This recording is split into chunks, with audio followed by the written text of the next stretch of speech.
bearings in a plastic hub wheel is pretty easy. All you gotta do is put the bearing on top and just push down with your fingers. Your thumbs are the easiest way to do it. Just make sure you press evenly, and it should go down in there. Now, one thing you gotta be careful of with pressing them in by hand, especially with a plastic hub, is you may think you got it in straight, but it might actually be crooked. They can fool you. You want to test this out by picking the wheel up and spinning it with both the bearings in. Now, if there's a little bit of a wobble, you're going to want to take them out and try again, or just go around and push them and make sure that they're all the way in. And that's how you press bearings by hand with a plastic hub wheel. Pressing your bearings in by hand with an aluminum hub can be a bit harder than it is with a plastic hub. It just depends on how tight the bores are. It can be pretty easy. Let me show you real quick. Now, this is a really loose bore, and all I have to do is just stick the bearing in and just push down, and it drops right down in there. So that's pretty easy, right? Well, with a tighter bore, you have to do some finessing. This is kind of like a skill you'll develop.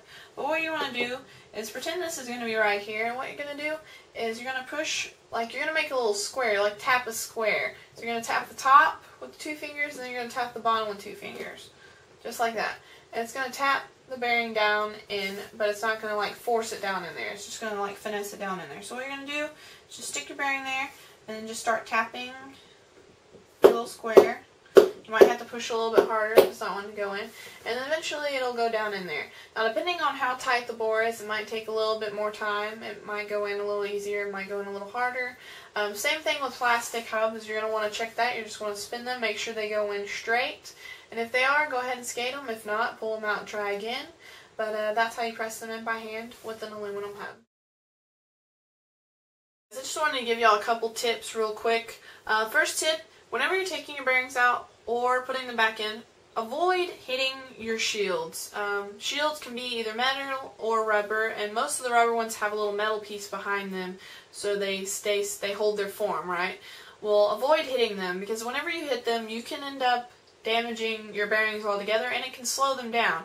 One, it'll start to rub and it creates friction. That slows your bearings down. Two, if you end up damaging the metal one, say it's a metal one, and it ends up rubbing against your bearings on the inside, it can score them, pit them, it can damage them altogether, and you end up having to buy a new set of bearings anyways. So just avoid hitting your shields at all costs.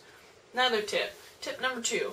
Whenever you're putting your bearings into your bores or into your hubs, if it starts going in crooked, don't force it in. Don't, beat whatever tool you're putting it in with just to force it in there, because it's crooked. That's why it's getting stuck. It's crooked.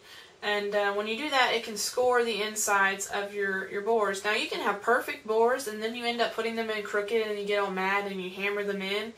And then you'll end up scoring the inside, and then whenever you go to put them in right, like with a press or something, it can get hung on that.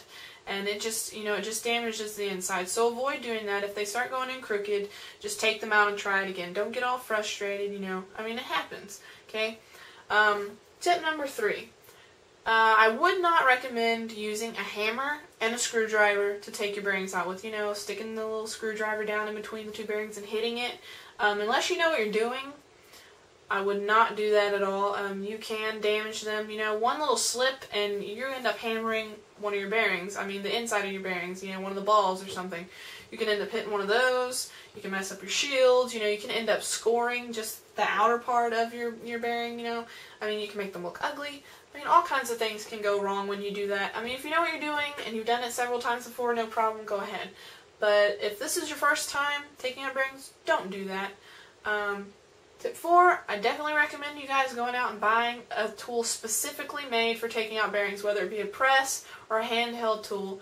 You guys won't regret it. They're not that expensive, and if you skate all the time, you clean your bearings all the time, you switch wheels out, it's definitely something you want to invest in. Get something small that you can stick in your bag and take with you just in case something happens at the skating rink, They make multi-tools like the Utilitool that work great. But anyways, those are the tips that I have for you guys, and I hope you guys enjoyed this video. Please comment, rate, and subscribe, and I'll see y'all later.